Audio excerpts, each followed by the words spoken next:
এই পৃথিবীতে মানুষরা গুনাহ করে, যতই গুনাহ করো, যে পরিমাণ গুনাহ করবে, প্রত্যেক গুনাহ ক্ষতি অবশ্যই দুনিয়াতে আছে, প্রত্যেক গুনাহ ক্ষতি আখিরাতে আছে।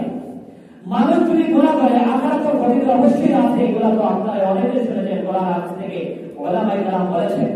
দুনিয়ার ক্ষতি হলো মানুষ যদি দুনিয়াতে গুনাহ করে, প্রত্যেক গুনাহ কমপক্ষে বড় 5টা ক্ষতি হলো। হাদিস শরীফের মধ্যে বলা হয়েছে। এক নম্বর হলো সাওয়াদুন ফিল ওয়াজহি, যে ব্যক্তি গুনাহর মধ্যে লিপ্ত হবে, গুনাহ করবে, তার চেহারা কালো হয়ে যায়। নাউযুবিল্লাহ, তার চেহারা কি হয়? কালো হয়ে যায়। চেহারার মধ্যে নূর থাকে না, আল্লাহর পক্ষ থেকে নুরানিয়ত থাকে না, মায়া থাকে না, রহমত থাকে না, ওই ব্যক্তির চেহারা কালো হয়ে যায়। 2 নম্বর হলো যুলমাতুন ফিল কলবি, অন্তর অন্ধকার হয়ে যায়, অন্তর মরে যায়, অন্তর জীবিত থাকে না। যে ব্যক্তি হাদিসের মধ্যে আছে, যে ব্যক্তি জিকির করে ওই ব্যক্তি জীবিত, আর যে ব্যক্তি জিকির করে না ওই ব্যক্তি মৃত। কিন্তু আমরা তো সবাই মনে করি সে জিকির করে সেও জীবিত, সে জিকির করে না সেও জীবিত।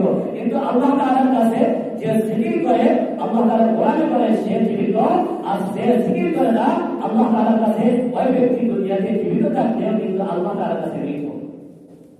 তাহলে 2 নম্বরে গুনাহ করলে মানুষের অন্তর মরে যায়, যুলমাতুন ফিল কলবি।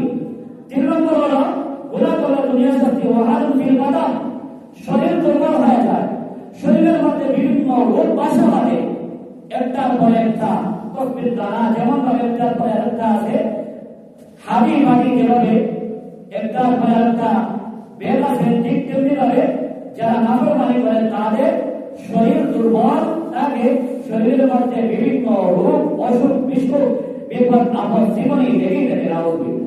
3 নম্বর শাস্তি। 4 নম্বর হলো দায়কুন ফিল রিজকি, দায়কুন ফিল রিজকি, অর্থাৎ রিজক কমিয়ে দেয়, রিজকের কোনো বরকত থাকে না। যতই টাকা রুজি করো, জীবনে হাজার হাজার লক্ষ লক্ষ টাকা রুজি করতে পারে, কিন্তু জীবনে টাকার কোনো বরকত নাই, জীবনের কোনো বরকত নাই, হায়াতের কোনো বরকত নাই, রিজকের কোনো বরকত নাই। টাকা রুজি করে হঠাৎ অসুখ হয়ে লক্ষ টাকা চলে গেছে, হঠাৎ বিপদ হয়ে এমন ভাবে বিপদ আসছে, সব চলে গেছে। গুনাহগার যে গুনাহর মধ্যে লিপ্ত, তার 4 নম্বর শাস্তি হলো দায়কুন ফিল রিজকি, রিজক কমিয়ে দেয়, রিজকের কোনো বরকত থাকে না। 5 নম্বর শাস্তি হলো মুক্তাতুন ফিল কুলুবিল খালকি, মানুষের অন্তরের মধ্যে ওই ব্যক্তি ঘৃণা সৃষ্টি করিয়া দেন, মানুষের অন্তরের মধ্যে ওই ব্যক্তি ঘৃণা সৃষ্টি করে দেওয়া হয়, তৈরি হয়ে যায়।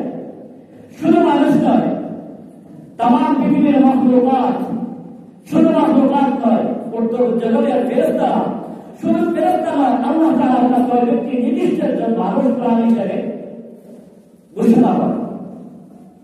কারণ যে ব্যক্তি নেককার হয়, তখন আল্লাহ তাআলা ঘোষণা করেন, ফেরেশতা জিবরাইলকে আমি ওই ব্যক্তিকে মহব্বত করি, আমার কাছে ওই ব্যক্তি প্রিয়। তখন ফেরেশতা সমস্ত ফেরেশতাদেরকে বলেন, জিবরাইল, এ ফেরেশতা, আল্লাহ তাআলা ওই ব্যক্তিকে মহব্বত করেন, আমি জিবরাইলও মহব্বত করি, তোমরা মহব্বত করো। তখন জগতের ফেরেশতারা ওই ব্যক্তিকে মহব্বত করেন। সুবহানাল্লাহ। ফেরেশতারা জমিনের সমস্ত মানুষদেরকে ঘোষণা করে, এবং আল্লাহ তাআলা অন্তরের মধ্যে মানুষের মহব্বত ডালিয়ে দেন। দেখা যায় এক আমল করে ওই ব্যক্তিকে সবাই মহব্বত করে। সুবহানাল্লাহ।